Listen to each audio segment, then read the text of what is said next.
क्या आपको पता है कि जिस इंसान को पूरी दुनिया बॉलीवुड का सबसे बड़ा फ्लॉप एक्टर कहती थी, उसी इंसान ने चुपचाप एक ऐसा बिजनेस एम्पायर खड़ा कर लिया जिसने शाहरुख, सलमान और अक्षय कुमार की कमाई को भी पीछे छोड़ दिया। मेरे गांव में कहावत है, जब लोग तुम्हारे खिलाफ बोलने लगे समझ लो तरक्की कर रहे हो। क्या आपको पता है कि जब सदी के महानायक अमिताभ बच्चन पाई पाई को मोहताज हो गए थे, तब उनके इसी बेटे ने अपनी पढ़ाई छोड़कर कैसे पूरे परिवार को सड़क पर आने से बचाया था? और आखिर कैसे फिल्मों की चकाचौंध से दूर इस इंसान ने जमीन, स्टार्टअप्स और खेलों की दुनिया में अपना ऐसा तेज दिमाग लगाया कि आज हार्वर्ड और आईआईएम जैसे बड़े संस्थान भी इसके बिजनेस मॉडल की केस स्टडी कर रहे हैं। दोस्तों, आज हम बात कर रहे हैं बॉलीवुड के सबसे अंडररेटेड लेकिन फाइनेंस की दुनिया के सबसे शातिर खिलाड़ी अभिषेक बच्चन की। जब भी बॉलीवुड के सबसे अमीर और सबसे ताकतवर सितारों की बात होती है तो नाम आते हैं शाहरुख खान, सलमान खान, आमिर खान, अक्षय कुमार। लेकिन इन सब में एक नाम हमेशा दब जाता है और वो नाम है अभिषेक बच्चन। सोशल मीडिया पर उन्हें ट्रोल किया जाता है, मीम बनाए जाते हैं, फ्लॉप एक्टर, अमिताभ का बेटा, नेपोटिज्म का शिकार, ये सब टैग उन पर चिपका दिए गए। लेकिन जबकि इंटरनेट पर यह सब चल रहा था, तब असल दुनिया में एक बिल्कुल अलग खेल खेला जा रहा था। अभिषेक बच्चन चुपचाप, बिना किसी शोर के, एक के बाद एक ऐसे बिजनेस मूव्स कर रहे थे जिन्हें देखकर आज फाइनेंस की दुनिया के बड़े बड़े दिग्गज भी दंग हैं। इस पूरी कहानी को समझने के लिए हमें वक्त को थोड़ा पीछे ले जाना होगा। अभिषेक बच्चन का जन्म 5 फरवरी 1976 को मुंबई में हुआ। एक तरफ पिता अमिताभ बच्चन, बॉलीवुड के एंग्री यंग मैन, और दूसरी तरफ मां जया बच्चन, इंडस्ट्री की एक दिग्गज अदाकारा। ऐसे घर में पैदा होना किसी के लिए भी एक बहुत बड़ा प्रिविलेज होता है। लेकिन दिलचस्प बात यह है कि अभिषेक के अंदर बचपन से ही एक अलग तरह की आग जल रही थी। शुरुआती पढ़ाई के बाद उन्हें स्विट्जरलैंड के बेहद प्रेस्टिजियस एग्लोन कॉलेज भेजा गया। इसके बाद उन्होंने अमेरिका के बॉस्टन यूनिवर्सिटी में दाखिला लिया, लिबरल आर्ट्स और बिजनेस एडमिनिस्ट्रेशन के लिए। उस वक्त अभिषेक बच्चन का सपना बॉलीवुड का सुपरस्टार बनना बिल्कुल नहीं था। वो एक बड़ा बिजनेसमैन बनना चाहते थे। Business management, finance, corporate structure, इन सब चीजों में उनकी गहरी दिलचस्पी थी। वो अमेरिका में एक सक्सेसफुल एंटरप्रेन्योर बनने की राह पर थे, लेकिन नियति को कुछ और मंजूर था।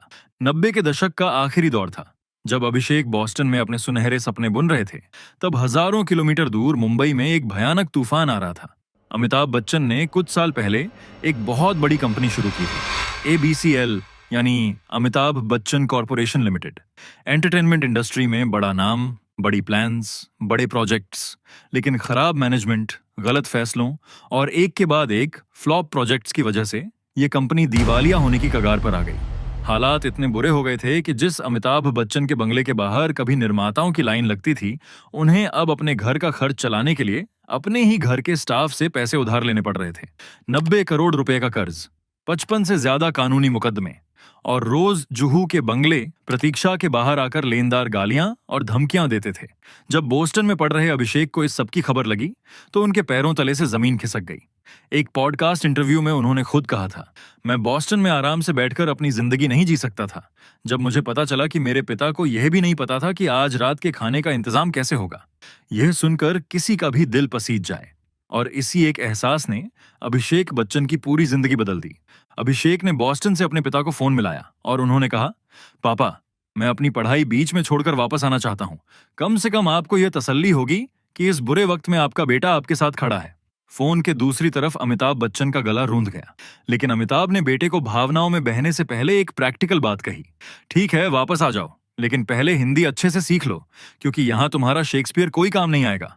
और बस, अभिषेक ने बॉस्टन यूनिवर्सिटी की अपनी बिजनेस और आर्ट्स की डिग्री को बीच में ही छोड़ दिया, सामान ने बांधा और वो अमेरिका की शानदार जिंदगी छोड़कर वापस उसी मुंबई आ गए जहां संघर्ष और ताने उनका इंतजार कर रहे थे।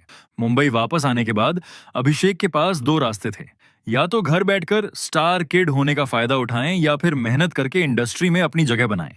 उन्होंने दूसरा रास्ता चुना। 2010 में दिए एक बाफ्टा इंटरव्यू में अभिषेक ने जो खुलासा किया वो पूरी दुनिया को चौंका गया।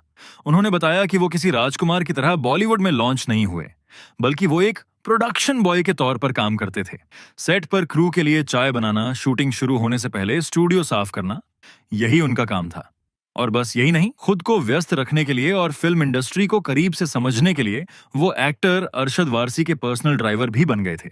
जरा सोचिए, सदी के महानायक का बेटा जो बोस्टन यूनिवर्सिटी का स्टूडेंट था, वो चिलचिलाती धूप में मुंबई की सड़कों पर किसी और एक्टर की गाड़ी चला रहा था। इसके बाद उन्हें पहला फुल टाइम काम मिला टिन्नी आनंद के डायरेक्शन में बन रही फिल्म मेजर साहब 1998 में, जिसमें मेन एक्टर खुद अमिताभ बच्चन और अजय देवगन थे। लेकिन दोस्तों, अभिषेक की मुश्किलें सिर्फ बाहरी संघर्ष तक सीमित नहीं थीं। वो एक ऐसी अंदरूनी जंग भी लड़ रहे थे जिसके बारे में सालों तक किसी को कुछ पता ही नहीं था। जब अभिषेक महज 9 साल के थे, तब उन्हें डिसलेक्सिया का पता चला, यानी एक ऐसी लर्निंग डिसेबिलिटी जिसमें पढ़ना, लिखना और अक्षरों को समझना बेहद मुश्किल होता है। अक्षर उन्हें उल्टे और नाचते हुए दिखाई देते थे। इस बीमारी ने उनके आत्मविश्वास को गहरी चोट पहुंचाई। बाद में करियर के शुरुआती दौर में स्क्रिप्ट पढ़ना और डायलॉग याद करना, यह सब उनके लिए एक बड़ी चुनौती था। लेकिन उन्होंने अपनी इस कमजोरी को कभी अपनी हार का बहाना नहीं बनने दिया। लगातार मेहनत करते रहे। साल 2000 में जेपी दत्ता की फिल्म रिफ्यूजी आई, अभिषेक की डेब्यू फिल्म। साथ में थी करीना कपूर। बॉक्स ऑफिस पर परफॉर्मेंस ठीक ठाक रही, लेकिन अभिषेक के अभिनय को क्रिटिक्स ने नोटिस किया। लेकिन इसके बाद के 3 साल एक के बाद एक फ्लॉप। मीडिया ने उन्हें सिरे से खारिज कर दिया। फ्लॉप एक्टर का टैग चिपका दिया गया। अभिषेक खुद बताते हैं कि उस दौर में वो इतने निराश हो गए थे कि घर से बाहर निकलना बंद कर दिया था। लेकिन उन्होंने एक काम किया, अपने सबसे खराब रिव्यूज को अपने कमरे के शीशे पर चिपका दिया, ताकि हर सुबह उन्हें देखकर अपनी गलतियों पर काम कर सकें। यह था उनका जज्बा। साल 2004, यह साल अभिषेक बच्चन की जिंदगी का टर्निंग पॉइंट बना। एक नहीं, 2 बड़ी धमाकेदार घटनाएं हुई इस साल।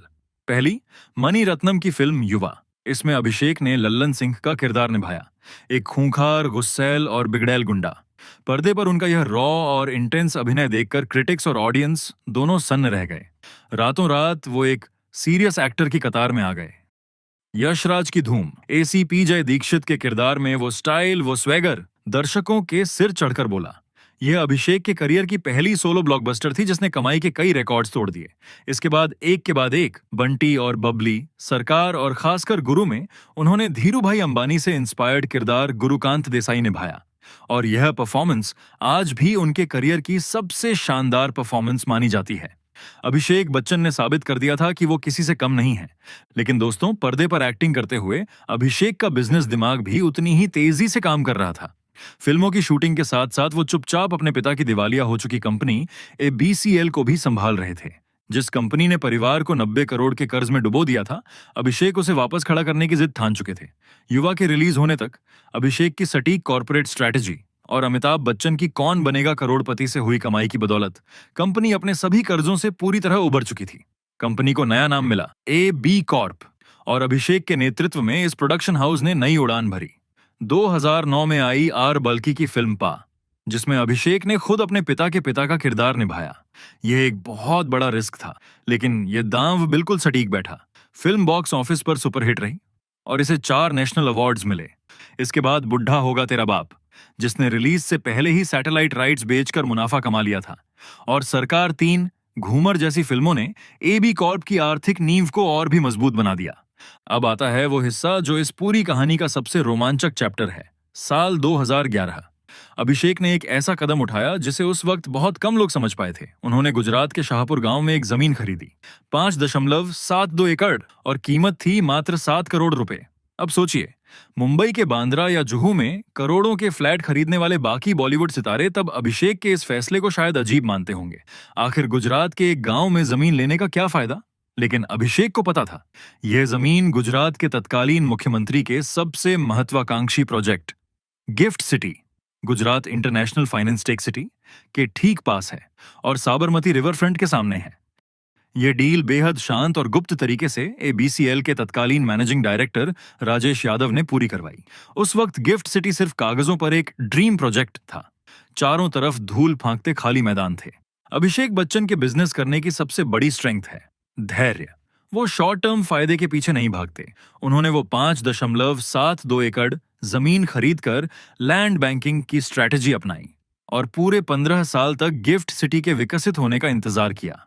जैसे जैसे साल बीतते गए, गिफ्ट सिटी एक ग्लोबल फाइनेंशियल और IT हब बनता गया। बड़े बड़े इंटरनेशनल बैंक्स, एक्सचेंजेस और IT कंपनीज ने वहां अपने दफ्तर खोले। और 2026 में जो जमीन 7 करोड़ में खरीदी थी, उसकी अनुमानित कीमत बाजार में 210 करोड़ रुपए पार कर गई। यानी 3000% का रिटर्न। बिजनेस की दुनिया के दिग्गजों ने माना कि यह रिटर्न बॉलीवुड की किसी भी ऑल टाइम ब्लॉकबस्टर फिल्म के मुनाफे से कई गुना ज्यादा है। लेकिन अभिषेक सिर्फ जमीन खरीदकर बेचने वाले इन्वेस्टर नहीं है। जनवरी 2026 में उन्होंने रियल एस्टेट की दुनिया में एक नए चैप्टर की शुरुआत की। उन्होंने ये जमीन सीधे बेचने के बजाय मुंबई के जाने माने रियल एस्टेट डेवलपर आनंद पंडित की company Shri lotus developers and realty limited के साथ एक ऐतिहासिक समझौता किया। यही वो आनंद पंडित हैं जिनके साथ अभिषेक की दोस्ती फिल्म द बिग बुल के निर्माण के दौरान गहरी हुई थी। यह एक प्रॉफिट शेयरिंग एग्रीमेंट है। उस 210 करोड़ की जमीन पर अब 10 लाख स्क्वायर फीट से भी बड़ा एक ultra luxury mix use project बनेगा, जिसमें प्रीमियम घर, मल्टीनेशनल कंपनीज के ए ग्रेड ऑफिस और हाई एंड रिटेल स्पेस होंगे। सबसे खास बात, जमीन पूरी तरह अभिषेक के ओनरशिप में रहेगी और निर्माण का पूरा खर्च आनंद पंडित की कंपनी उठाएगी। ये विशाल प्रोजेक्ट तो उनके रियल एस्टेट एम्पायर का बस एक हिस्सा है। जुहू स्थित उनका खानदानी बंगला वत्सा, जो पहले सिटी बैंक को किराए पर था, अब भारत के सबसे बड़े बैंक एसबीआई को 15 साल की लंबी लीज पर दे दिया गया है। उस बंगले के सिर्फ ग्राउंड फ्लोर की प्रॉपर्टी का मंथली किराया है 18.90 लाख रुपए। और इस अग्रीमेंट में यह शर्त भी है कि हर 5 साल में यह किराया 25% बढ़ेगा। बैंक ने एडवांस में 2.26 करोड़ का सिक्योरिटी डिपॉजिट भी जमा करवाया है। सोचिए, यह पैसिव इनकम किसी ए लिस्ट एक्टर की प्राइमरी कमाई से कहीं ज्यादा मजबूत है। रियल एस्टेट के अलावा अभिषेक की नजर हमेशा फ्यूचर की टेक्नोलॉजीज पर भी रही है, और इसका सबसे बड़ा सबूत मिला साल 2015 में। उन्होंने सिंगापुर की एक ऐसी कंपनी में निवेश किया जिसके बारे में भारत में उस वक्त शायद ही कोई जानता था, मेरिडियन टेक पीटीई। बच्चन परिवार ने मिलकर इसमें लगभग $2.5 लाख यानी करीब 1.5 करोड़ रुपए का निवेश किया। 2017 के अंत में एक बड़ा ट्विस्ट आया। बच्चन परिवार के उस 1.5 करोड़ के छोटे से निवेश की कीमत उड़कर $17.5 मिलियन यानी लगभग 114 करोड़ रुपए हो गई। ये कोई फिल्म की कहानी नहीं थी, यह था अभिषेक बच्चन के पोर्टफोलियो का एक जीता जागता सच। उनकी नजर किसी भी वॉल स्ट्रीट इन्वेस्टर से कम नहीं है। फरवरी 2026 में नई दिल्ली में हुए ET now global business summit में अभिषेक बच्चन को बतौर मुख्य वक्ता बुलाया गया। वहां जर्नलिस्ट सुमिता करियर ने उनसे उनके इन्वेस्टमेंट का रहस्यमय मंत्र पूछा। अभिषेक ने बेहद सहजता से अपनी फिलॉसफी दुनिया के सामने रखी। मैं सिर्फ उसी कंपनी में निवेश करता हूं जिसके प्रोडक्ट या सर्विस का मैं खुद अपनी असल जिंदगी में रोजाना इस्तेमाल करता हूं। अभिषेक हाइप या ब्रांड वैल्यू देखकर पैसे नहीं लगाते, वो अपने विश्वास और असल कंज्यूमर एक्सपीरियंस के पीछे पैसा लगाते हैं। इसी फिलॉसफी का सबसे मजेदार उदाहरण था स्विगी में उनका निवेश। समिट में उन्होंने जो खुलासा किया वो सबको हैरान कर गया। अभिषेक ने बताया कि उन्हें मुंबई के इलाके का मशहूर मामलेदार मिसल बहुत पसंद है और वो लगभग हर सुबह नाश्ते में स्विगी से ये मिसल पाव ऑर्डर करते थे। एक दिन नाश्ता करते हुए उनके बिजनेस दिमाग ने एक कैलकुलेशन की। स्विगी की डिलीवरी स्पीड, सर्विस क्वालिटी और प्लेटफॉर्म एक्सपीरियंस बेहद शानदार है। वो हर महीने इस सर्विस पर इतना पैसा खर्च कर रहे हैं, तो क्यों ना इसका कुछ हिस्सा वापस कमाया जाए। उन्होंने तुरंत स्विगी के मैनेजमेंट को कॉल किया और कहा, दोस्त, आप हर सुबह मेरे घर डिलीवरी करते हो, तो क्या मैं आपकी कंपनी में इन्वेस्ट कर सकता हूं? अगस्त 2024 में बच्चन परिवार ने स्विगी में बड़ी हिस्सेदारी खरीद ली और टाइमिंग एकदम मास्टर स्ट्रोक। कुछ ही महीनों बाद नवंबर 2024 में स्विगी का आईपीओ आया और उन्होंने इस ब्लॉकबस्टर लिस्टिंग से एक सफल एग्जिट लेते हुए भारी मुनाफा कमाया। स्विगी जैसी ही एक दिलचस्प कहानी है नागिन सॉस की। यह एक पूरी तरह से स्वदेशी इंडियन हॉट सॉस ब्रांड है जिसकी शुरुआत 2019 में हुई थी। एक दिन इत्तेफाक से अभिषेक के सामने खाने के साथ यह नागिन सॉस परोसा गया। जब उन्होंने चखा तो उसका तीखा और असली भारतीय स्वाद उन्हें इतना पसंद आया कि वो इसे अपने रोज के खाने में इस्तेमाल करने लगे। एक आम इंसान बस उस सॉस की तारीफ करके रुक जाता, लेकिन एक बिजनेसमैन हमेशा उसमें एक मौका तलाशता है। अभिषेक ने इंटरनेट पर इसके बारे में पढ़ा, ब्रांड के ओनर से मिले और जब कंपनी अपनी पहली फंडिंग राउंड जुटा रही थी तब उन्होंने एक स्ट्रैटेजिक पार्टनर के तौर पर बड़ा निवेश कर दिया। आज यह ब्रांड करोड़ों की कमाई कर रहा है। और दिलचस्प बात, खुद अमिताभ बच्चन भी कई बार अपने नाश्ते की फोटो सोशल मीडिया पर पोस्ट करते हैं जिसमें नागिन सॉस की बोतल साफ दिखती है। यानी इस छोटे से ब्रांड को मुफ्त में करोड़ों का ग्लोबल प्रमोशन मिल जाता है। अभिषेक के इन्वेस्टमेंट जर्नी का सबसे सुनहरा चैप्टर स्पोर्ट्स की दुनिया में लिखा गया। साल 2014 में जब प्रो कबड्डी लीग शुरू हुई तो जहां बाकी बॉलीवुड सितारे आईपीएल और क्रिकेट के पीछे भाग रहे थे, वहीं अभिषेक ने एक ऐसे खेल पर दांव लगाया जिसे लोग लगभग भुला चुके थे, कबड्डी। उन्होंने जयपुर पिंक पैंथर्स नाम की एक टीम खरीदी। उस वक्त कबड्डी में पैसा लगाना एक बहुत बड़ा रिस्क माना जाता था। शुरुआती निवेश था लगभग 5 से 6 करोड़ रुपए। लेकिन अभिषेक ने सिर्फ पैसा नहीं लगाया, वो हर मैच में एक सच्चे मेंटर, चीयर लीडर और मालिक की तरह मैदान में खड़े रहे। नतीजा, पीकेएल के पहले ही साल 2014 में जयपुर पिंक पैंथर्स ने मैदान पर आग लगा दी और प्रो कबड्डी लीग की पहली चैंपियन बनकर इतिहास रच दिया। साल 2022 में फिर से चैंपियनशिप जीती। और रिटर्न, एक पॉडकास्ट में अभिषेक ने गर्व से बताया, जिस टीम को 5 से 6 करोड़ के शूस्ट्रिंग बजट से शुरू किया था, आज उसकी वैल्यूएशन सैकड़ों करोड़ रुपए पार कर चुकी है और उन्हें इस निवेश पर लगभग 100 गुना यानी 100 गुना रिटर्न मिला है। एक बात और जो इस पूरी कहानी को और ज्यादा इमोशनल बनाती है, जयपुर पिंक पैंथर्स के नाम और ब्रांडिंग के पीछे की फैमिली स्टोरी। टीम का नाम रखने के पीछे कोई पीआर एजेंसी नहीं थी। एक इंटरव्यू में अभिषेक ने बताया था, बचपन में जब वो अपने पिता के साथ खेलते थे तो अमिताभ बच्चन उन्हें प्यार से टाइगर या पेंटर कहकर बुलाते थे, इसलिए नाम में पेंटर्स आया। टीम की जर्सी का पिंक यानी गुलाबी रंग उनकी प्यारी बेटी आराध्या का सबसे पसंदीदा रंग है और टीम के लोगों में जो पैंथर है उसकी नीली हरी आंखें उनकी पत्नी विश्व सुंदरी ऐश्वर्या राय बच्चन की खूबसूरत आंखों से इंस्पायर्ड हैं। इस तरह अभिषेक ने एक बिजनेस प्रॉपर्टी को अपनी फैमिली की भावनाओं और लेगेसी के साथ खूबसूरती से जोड़ दिया। पिछले एक दशक के आंकड़े देखें तो एक बात बिल्कुल साफ है, अभिषेक बच्चन अपनी फिल्म से कहीं ज्यादा अपने बिजनेस और इन्वेस्टमेंट्स की दुनिया में सक्रिय रहे हैं। एक बिजनेस समिट में उन्होंने बेबाकी से कहा था, उनके पिता के जमाने में एक्टर्स की कमाई का एकमात्र जरिया सिर्फ फिल्म्स हुआ करती थीं। उस दौर में अगर कोई फिल्म फ्लॉप हो गई तो घर का चूल्हा जलाना मुश्किल हो जाता था और मजबूरन खराब फिल्म्स भी करनी पड़ती थीं। लेकिन आज अभिषेक ने मल्टीपल इनकम स्ट्रीम्स खड़े कर लिए हैं। ये सब उन्हें हर साल बिना कैमरा के सामने जाए करोड़ों रुपए की पैसिव इनकम दे रहा है। दोस्तों, अब अगर हम इस पूरे सफर को एक फ्रेम में रखकर देखें तो ये किसी हॉलीवुड फिल्म की कहानी से कम नहीं लगती। याद कीजिए उस 90 के दशक को। बच्चन सरनेम पर 90 करोड़ का भारी भरकम कर्ज लदा हुआ था। एक बेटा अपने पिता को रोते हुए और अपने ही स्टाफ से पैसे मांगते हुए देखकर अपनी अमेरिकी पढ़ाई छोड़ देता है। आज 2026 में वही बच्चन सरनेम और वही लड़का भारत का एक बहुत बड़ा इन्वेस्टमेंट पावर हाउस बन चुका है। जो दुनिया कल तक उन्हें अमिताभ बच्चन के फ्लॉप बेटे के रूप में ट्रोल करती थी, आज वही दुनिया उनके बिजनेस पोर्टफोलियो की केस स्टडी कर रही है, हार्वर्ड और आईआईएम जैसे इंस्टीट्यूशंस में। अभिषेक बच्चन ने खामोशी से अपना साम्राज्य खड़ा करके यह साबित कर दिया है कि वो न तो फिल्म्स में फ्लॉप हैं, उनके पास गुरु, युवा, धूम, सरकार जैसी क्लासिक परफॉर्मेंसेज हैं और बिजनेस की दुनिया में तो वो बॉलीवुड के 99% सितारों से मीलों आगे निकल चुके हैं।